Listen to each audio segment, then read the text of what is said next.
Welcome to all of you. आप सभी का स्वागत है हमारे इस YouTube channel AD Singh physics के अंदर। तो आज का जो लेक्चर है वो रीट के विद्यार्थियों के लिए है। रीट सेकंड लेवल, जो विद्यार्थी रीट सेकंड लेवल का फॉर्म फिल कर चुके हैं, मैं उसके लिए साइंस का पाठ्यक्रम के अंदर जो फिजिक्स हमारे पास है, भौतिक विज्ञान है, रीट लेवल सेकंड का भौतिक विज्ञान का जो पाठ्यक्रम है, मैं इस YouTube चैनल पर आप सभी विद्यार्थियों के लिए लेकर आ रहा हूं। तो आप सभी हमारे इस YouTube चैनल को सब्सक्राइब करें और बेल आइकन को प्रेस करें, और ताकि हमारे जो चैनल पर आने वाली नई वीडियो का नोटिफिकेशन आप तक पहुंच जाए। ओके, तो समय ना लेता हुआ मैं आज के लेक्चर को स्टार्ट कर रहा हूं। देखिए, हमारे इस रीट के पाठ्यक्रम के अंदर, रीट जो लेवल सेकंड है हमारा, उसके अंदर जो फिजिक्स का जो पैटर्न है, जो भौतिक विज्ञान का पैटर्न है, हमारे पास 4 से 5 टॉपिक्स हैं जो हम डिस्कस करेंगे। सबसे पहले हम बेसिक से स्टार्ट करेंगे, बेसिक कॉन्सेप्ट को क्लियर करेंगे। हम 2 या 3 लेक्चर्स के अंदर पहले फिजिक्स के बारे में जानेंगे, बेसिक बातों को कैचअप करेंगे, ताकि हमें क्या हो, आगे आने वाले जो पढ़ने वाले टॉपिक्स हैं उनमें दिक्कत ना आए। तो सबसे पहले फिजिक्स को समझते हैं। देखिए, फिजिक्स क्या है, भौतिक विज्ञान क्या है, भौतिक विज्ञान। अब देखिए, भौतिक विज्ञान का जो बर्थ है, जो जन्म है, और भौतिक विज्ञान का जो नेम है, फिजिक्स का नेम फ्यूसिस से लिया गया है। किससे लिया गया है? फ्यूसिस से। अब देखिए, फ्यूसिस है क्या? फ्यूसिस का नाम जो मतलब होता है वो प्राकृतिक से होता है, नेचर से होता है। किससे होता है? प्राकृतिक व नेचर। जो फिजिक्स का हमने नाम लिया है उसका नाम फ्यूसिस से लिया गया है, और फ्यूसिस का मतलब प्रकृति व नेचर, प्रकृति व नेचर। अब देखिए, प्रकृति हमारे पास 2 तरीके से होती है, नेचर हमारे पास 2 तरीके से होती हैं। इसे द्रव्य कहा जाता है, या मैटर भी कहते हैं, या सबस्टांस भी कहा जाता है। क्या कहा जाता है? द्रव्य, मैटर, सबस्टांस। ओके, तो हमारे पास 2 तरीके से क्या है? नेचर है। सेकंड जो नेचर होती है वो एनर्जी के रूप में होती है। किसके रूप में? ऊर्जा के रूप में। ओके, तो देखिए, सबसे पहले फिजिक्स का जो बर्थ है, फिजिक्स का जो नाम है, फ्यूसिस से लिया गया है, और प्रकृति के अंदर, नेचर के अंदर हमारे पास 2 तरीके के पैटर्न है, द्रव्य और ऊर्जा। अब देखिए, द्रव्य के बारे में डिस्कस करते हैं। द्रव्य क्या है? जो चीज स्थान घेरती है वह द्रव्य कहलाता है। मान लीजिए मैं यहां पर खड़ा हूं तो मैं स्थान घेर रहा हूं, द्रव्य कहलाएगा, मैटर कहलाएगा। मान लीजिए ये मार्कर को यदि मैं यहां से टेबल कर दूं तो क्या होगा? यह स्थान घेर रहा है, जो विजिबल होता है। सबसे पहले इसकी कंडीशन है विजिबल। विजिबल का मतलब जो दृश्य हो, देखा जा सके, उसे कहा जाता है विजिबल। अब सबसे अगली बात सुनिए आप। अगली बात है जो स्थान घेरता है। क्या घेरता है? स्थान घेरता है। अब जो विजिबल भी है, जो स्थान घेरता है, द्रव्य कहलाता है। सेकंड बात एनर्जी पर आए। एनर्जी को, हम ऊर्जा को देख नहीं सकते हैं, ये इनविजिबल होती हैं। क्या होती हैं? इनविजिबल। अब एक बात और सुनिए आप। अब हम ऊर्जा के रूपों को देख सकते हैं, ऊर्जा को नहीं देख सकते। ओके, तो हम ऊर्जा की वर्किंग को देख सकते हैं। मान लीजिए मैंने स्विच को ऑन किया है, लाइट के स्विच को ऑन किया है, तो ऑन करने पर हमारे पास जो रिएक्शन होगी, लाइट ओपन होगी, ये कौन सा रूप होगा? एनर्जी का रूप होगा, ऊर्जा का रूप होगा। ओके, अब एक बात और सुनिए। द्रव्य और द्रव दोनों डिफरेंस हैं। द्रव्य और द्रव दोनों ही डिफरेंस हैं। द्रव्य क्या होता है? द्रव्य होता है मैटर, सब्सटेंस, मैटर, सब्सटेंस, पदार्थ कह सकते हैं इसे। और द्रव होती है पदार्थ की अवस्थाएं, पदार्थ की अवस्थाएं। ओके, तो यहां पर कंफ्यूजन नहीं होना आपने। द्रव्य और द्रव दोनों डिफरेंस है। द्रव्य क्या होता है? द्रव्य मैटर को कहा जाता है, सब्सटेंस को कहा जाता है, और जो स्थान घेरता है, या इसे पदार्थ भी कहा जाता है, इसे पदार्थ भी कहा जाता है। और द्रव क्या होता है? द्रव पदार्थ की अवस्थाएं होती हैं। पदार्थ की क्या होती हैं? अवस्थाएं। और पदार्थ की अवस्थाएं कौन सी होती है हमारे पास? द्रव, ठोस, गैस और प्लाज्मा भी होती है हमारे पास, और प्लाज्मा। और हमारे पास इन चारों अवस्थाएं क्या होती हैं? पदार्थ की अवस्थाएं, स्टेट ऑफ मैटर, यानी मैटर ऑफ स्टेट कह सकते हैं इसको। ये हमारे पास बेसिक बातें हैं फिजिक्स की। किसकी बातें हैं? फिजिक्स की। तो डेफिनेशन क्या होगी भौतिक विज्ञान की? डेफिनेशन क्या होगी भौतिक विज्ञान की? भौतिक विज्ञान की डेफिनेशन लिखिए। विज्ञान की वह शाखा, विज्ञान की, साइंस की वह ब्रांच, विज्ञान की वह शाखा जिसमें, अब देखिए मैंने 2 पॉइंट बताए थे, द्रव्य और ऊर्जा। विज्ञान की वह शाखा जिसमें द्रव्य और ऊर्जा के संबंधों का, जिसमें द्रव्य और ऊर्जा के संबंधों का, ऊर्जा के रिलेशंस का, संबंधों का अध्ययन किया जाता है, अध्ययन किया जाता है। क्या कहलाता है? भौतिक विज्ञान, फिजिक्स कहलाती है।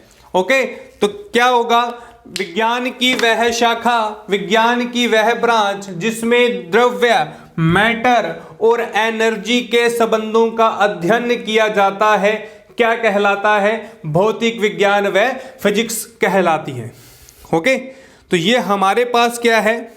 फिजिक्स की डेफिनेशन है, भौतिक विज्ञान की डेफिनेशन को रिप्रेजेंट कर रही है। ओके, तो नेक्स्ट बात पर चलते हैं हम।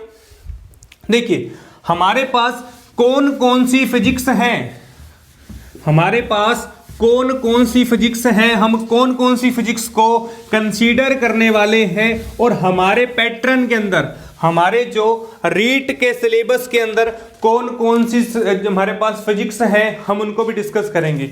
हमारे रीट के सिलेबस के अंदर यांत्रिकी, जो मैकेनिक्स का पार्ट्स है, ताप व उष्मा, थर्मोडायनेमिक्स का पार्ट है, ध्वनि व प्रकाश, ऑप्टिक्स का पार्ट है। तो हम सभी पार्ट्स को, सभी जो हमारे सिलेबस के अंदर टॉपिक हैं, इस YouTube चैनल पर लगातार हमारी क्लासेस चलती रहेंगी। आप हमारी इस वीडियो को शेयर अवश्य कर दें, ताकि रीट के विद्यार्थी सभी जो फिजिक्स से, साइंस फैकल्टी से संबंधित हैं, वो इसका लाभ उठा सकें। अब देखिए हमारे पास फिजिक्स, अब 2 तरीके से हमारे पास फिजिक्स होती है। पहला कहलाता है क्लासिकल फिजिक्स, चिरसमत भौतिकी। ओके, और सेकंड हमारे पास जो आती है फिजिक्स, मॉडर्न फिजिक्स। अब कुछ एक विद्यार्थियों के लिए महत्वपूर्ण सूचना है कि ये जो बेसिक बातें हैं हमारे रीट से संबंधित नहीं है, परंतु यह नींव है हमारे फिजिक्स के टॉपिक्स को करने की, आधुनिक भौतिकी। ओके, तो ये हमारे पास क्या है? क्लासिकल फिजिक्स और मॉडर्न फिजिक्स। अब देखिए जो सन 1900 से पहले जो फिजिक्स थी, वो कौन सी फिजिक्स थी? क्लासिकल फिजिक्स कहा जाता है। जो 1900 के बाद, सन 1900 के बाद जो हमारे पास फिजिक्स थी, वो फिजिक्स थी मॉडर्न फिजिक्स। हम इनके पार्ट्स भी डिस्कस करेंगे कि कौन कौन सी क्लासिकल फिजिक्स हम पढ़ते हैं, कौन कौन सी मॉडर्न फिजिक्स पढ़ते हैं। तो सबसे पहले क्रमांक के अंदर आता है मैकेनिक्स, यांत्रिकी, मैकेनिक्स।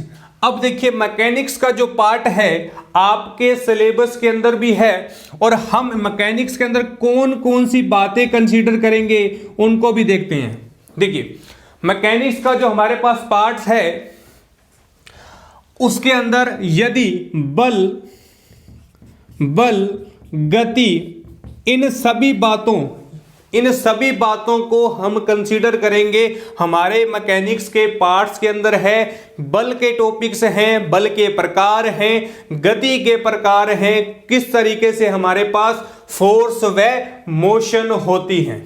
अब देखिए यांत्रिकी के अंदर हम कौन कौन सी चीजें पढ़ते हैं। यांत्रिकी के अंदर यदि दिशा के अकॉर्डिंग देखें, डायरेक्शन के अकॉर्डिंग देखें, तो हमारे पास कौन कौन सी यांत्रिकी होती है। समय के अकॉर्डिंग देखें तो कौन कौन सी हमारे पास यांत्रिकी के टॉपिक आते हैं। पाथ के अकॉर्डिंग देखें। अब देखिए डायरेक्शन के अकॉर्डिंग देखें तो 1 डायमेंशनल, 2 डायमेंशनल और 3 डायमेंशनल, एक विमीय, द्विविमीय और त्रिविमीय। हम 1 डायमेंशनल, 2 डायमेंशनल और 3 डायमेंशनल क्या करते हैं, डायरेक्शन को डिस्कस करते हैं। अब देखिए समय के अकॉर्डिंग हम क्या करते हैं। समय क्या होगा, आवर्त व अनावर्त। हम इन सभी बातों को मैकेनिक्स के अंदर सोल्व करते हैं, मैकेनिक्स के अंदर पढ़ते हैं। अब देखिए पथ के अकॉर्डिंग रेखीय पथ, कोणीय पथ यानी angular path, linear path and angular path. हम इन सभी बातों को मैकेनिक्स के अंदर हल करते हैं। सेकंड जो हमारे पास पार्ट्स आता है ऑप्टिक्स का, प्रकाशिकी। अब देखिए प्रकाशिकी के अंदर हम लेंस से संबंधित अपवर्तन, परावर्तन, लेंस, गोलीय दर्पण, इस तरीके के जो भी हमारे पास लेंसेज हैं वो हम ऑप्टिक्स में डिस्कस करते हैं। थर्ड बात देखिए आप, थर्ड हमारे पास आती है थर्मोडायनामिक्स, उष्मागतिकी, थर्मोडायनामिक्स। अब थर्मोडायनामिक्स के अंदर ताप व टेम्परेचर व ऊष्मा से संबंधित जो भी बातें डिस्कस करते हैं वो थर्मोडायनेमिक फिजिक्स के अंदर करते हैं। फोर्थ हमारे पास आती है फ्लूइड डायनामिक्स, द्रव गतिकी, जो कि आपके रीट के सिलेबस में नहीं है, नहीं है। अब उसके बाद हम डिस्कस करते हैं इलेक्ट्रोस्टैटिक्स,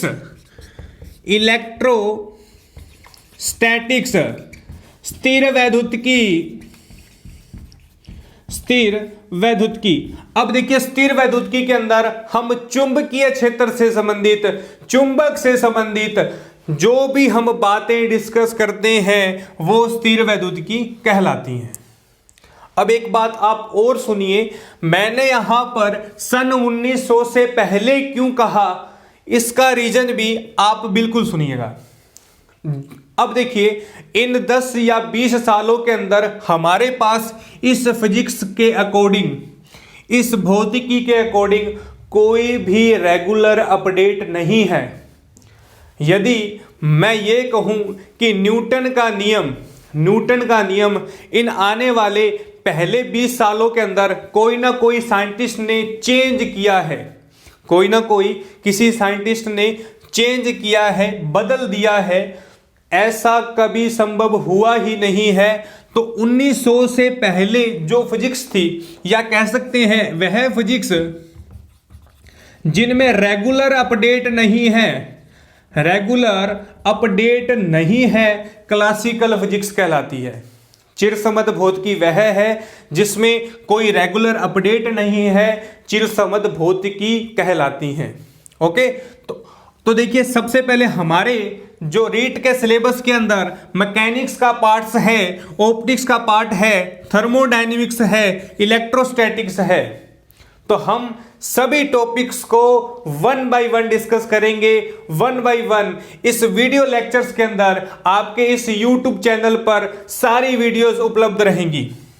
ओके, तो देखिए नेक्स्ट हमारे पास जो भौतिकी आती है वो आती है मॉडर्न फिजिक्स। अब नाम से स्पष्ट है, मॉडर्न मतलब आधुनिक, जो 1900 के बाद यानी सन 1900 के बाद है फिजिक्स है। अब देखिए सन 1900 के बाद जो भी फिजिक्स आई थी उनके रेगुलर अपडेट्स हमें पता चलते हैं, हम रेगुलर अपडेट्स को देख सकते हैं। ओके, तो ये सारी जो फिजिक्स थी ये न्यूटन के द्वारा बनाई गई थी, न्यूटन के द्वारा इनके सभी रूल दिए गए थे। जो क्लासिकल फिजिक्स का, मान लीजिए आपके एग्जाम में क्वेश्चन आता है कि फादर ऑफ क्लासिकल फिजिक्स, बहुत इंपॉर्टेंट क्वेश्चन नोट कीजिए आप, फादर ऑफ क्लासिकल फिजिक्स, चिरसमत भौतिकी के जनक पिता कौन माने गए हैं? तो न्यूटन माने गए हैं। कौन माने गए हैं? न्यूटन। ओके, तो बहुत ही इंपॉर्टेंट क्वेश्चन है। एग्जाम में लो लेवल से लेकर हाई लेवल तक के क्वेश्चंस आपके एग्जाम पैटर्न के अंदर पूछे जा सकते हैं। तो हम कोई भी क्वेश्चंस को छोड़ना नहीं चाहते हैं और हमारे इस रीट के सेकंड लेवल का जो टारगेट रहेगा 5 में से 5 मार्क्स का, क्योंकि 5 मार्क्स की आपकी फिजिक्स है वो इस रीट सेकंड लेवल के अंदर आने वाली है। तो मेरा पूरा प्रयास रहेगा, जो भी विद्यार्थी यहां पर देख रहे हैं, 5 में से 5 मार्क्स आपके पक्के करवाने का, 5 में से 5 मार्क्स को अचीव करवाने का मेरा प्रयत्न रहेगा, मेरा प्रयास रहेगा। ओके, तो हम चलते हैं आधुनिक फिजिक्स के अंदर। आधुनिक फिजिक्स के अंदर हम न्यूक्लियर फिजिक्स को पढ़ते हैं, नाभिकीय भौतिकी, जिसे कहा जाता है नाभिकीय भौतिकी। नाभिकीय भौतिकी। अब देखिए नाभिकीय भौतिकी के अंदर 2 बातें हैं, इसके नुकसान भी हैं और इसके फायदे भी हैं। अब देखिए नाभिकीय भौतिकी के अंदर हम परमाणु बम जैसे जो टॉपिक्स हैं, परमाणु बम जैसे जो बातें हैं, हम वह नाभिकीय भौतिकी के अंदर कंसीडर करते हैं। अब इसके बेनिफिट्स क्या है? कैंसर के पेशेंट्स के लिए, कैंसर के पेशेंट के लिए जो समस्थानिक यूज किया जाता है वो नाभिकीय भौतिकी मॉडर्न फिजिक्स के अंदर का पार्ट्स है। तो कैंसर के रोगियों के लिए हम जो समस्थानिक का यूज किया जाता है, जो उनके सेके कहा जाता है, जिन्हें देसी लैंग्वेज के अंदर जिन्हें सेके कहा जाता है कि कैंसर के रोगियों के लिए, तो वह नाभिकीय भौतिकी का एक उदाहरण है। कार्बन समस्थानिक यह भी नाभिकीय भौतिकी के अंदर हम डिस्कस करते हैं। सेकंड जो हमारे पास फिजिक्स है इलेक्ट्रॉनिक्स, बहुत ही शानदार फिजिक्स है इलेक्ट्रॉनिक्स फिजिक्स। अब हम जो भी पुराने समय के अंदर रेडियो गाने सुनने या खबरें सुनने के लिए हमारे पास रेडियो उपलब्ध होता था, कैलेंडर के लिए हमारे पास कैलेंडर था, टाइम के लिए वॉच थी, अब सारी जो बातें हैं वो डिजिटलाइजेशन के रूप में हुई हैं, एक मोबाइल फोन के रूप में हुई हैं, स्मार्टफोन के रूप में हुई हैं। तो स्मार्टफोन किसका जनक है? इलेक्ट्रॉनिक फिजिक्स का। हम नए नए उपकरण जो पढ़ रहे हैं इलेक्ट्रॉनिक फिजिक्स के अंदर हैं। देखिए मैंने यहाँ पर एक बात कही थी कि जिसमें रेगुलर अपडेट हो। रेगुलर अपडेट कहाँ पर है? इलेक्ट्रॉनिक फिजिक्स के अंदर। हम आए दिनों नए नए इलेक्ट्रॉनिक उपकरण है वो हमें देखने को मिलते हैं। तो इससे हमें ये क्लियर होता है कि मॉडर्न फिजिक्स जो है वो रेगुलर अपडेट देती है। जो हमारे पास मॉडर्न फिजिक्स का पैटर्न है, मॉडर्न फिजिक्स हमें रेगुलर अपडेट देती है। और कंप्यूटर इसका मोस्ट एग्जाम्पल है। कंप्यूटर हम बहुत सा स्टोरेज, बहुत सी फोटोज, बहुत सी वीडियो लेक्चर्स, बहुत सा स्पेस एक कंप्यूटर डिवाइस के अंदर स्टोरेज कर रख सकते हैं। ओके, तो हमारे पास किस तरीके की फिजिक्स है और मॉडर्न फिजिक्स का कोई भी टॉपिक आपके सिलेबस में नहीं है। मॉडर्न फिजिक्स से संबंधित कोई भी पाठ्यक्रम, कोई भी टॉपिक आपके इस रीड सेकंड लेवल के अंदर उपलब्ध नहीं है। हम मैकेनिक्स को पढ़ेंगे, ऑप्टिक्स को पढ़ेंगे, थर्मोडायनेमिक्स को पढ़ेंगे और इलेक्ट्रोस्टैटिक्स के कुछ टॉपिक्स को कंसीडर करेंगे। ओके, तो मेरा पूरा प्रयास रहेगा आपके साथ कि सभी टॉपिक्स 25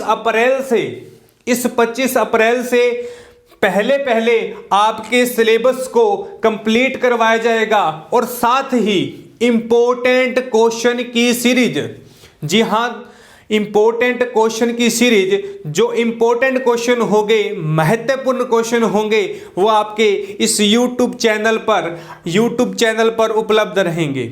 जैसे जैसे हमारे टॉपिक कंप्लीट होंगे, मैं उस टॉपिक से संबंधित क्वेश्चंस भी इस YouTube सीरीज पर निःशुल्क उपलब्ध रहेंगी। मैं आपको जो हमारे रीट लेवल एग्जाम के अंदर 5 में से 5 मार्क्स का टारगेट है, जो 5 में से 5 मार्क्स का जो टारगेट है वह अचीव करवाने के लिए आप सभी के लिए इस YouTube चैनल पर सेवाएं उपलब्ध रहेंगी। और अब देखिए, हम जो नेक्स्ट टॉपिक पढ़ेंगे, स्टार्टिंग से हमारा जो पैटर्न रहेगा, नींव से बिल्डिंग की ओर चलेंगे, नींव से बिल्डिंग की ओर। सबसे पहले हम बेसिक बातों को कंसीडर करेंगे। बेसिक बातें जैसे क्लियर होती हैं वैसे ही हम नेक्स्ट टॉपिक जो है मोशन या फोर्स को स्टार्ट करेंगे। तो 1-2 लेक्चर हमारे हैं जो बेसिक बातों को कंसीडर करवाएंगे। ओके, तो मैं रीट लेवल सेकंड के सभी विद्यार्थियों के लिए 2 लाइनें कहना चाहूंगा कि जीत के लिए जुनून चाहिए, आत्मविश्वास रगों में खूब चाहिए। जीत के लिए जुनून चाहिए, आत्मविश्वास रगों में खूब चाहिए। ये आसमान भी आएगा जमीन पर, बस इरादों में रीट का जुनून होना चाहिए। तो सभी विद्यार्थी जो राजस्थान की जो वैकेंसीज हैं, रीट का टारगेट है, उसको लेकर मैं भौतिक विज्ञान का जो पाठ्यक्रम है बड़े ही शानदार तरीके से लेकर आ रहा हूं। आप सभी विद्यार्थी इस वीडियो को लाइक व शेयर अवश्य कर दें ताकि बहुत से विद्यार्थी इस पाठ्यक्रम का लाभ उठा सकें। और हमारे इस YouTube चैनल पर यदि आप नए हैं तो सब्सक्राइब करें और प्रेस द बेल आइकन, और आने वाली सभी वीडियो का नोटिफिकेशन आप तक पहुंच पाए। और धन्यवाद।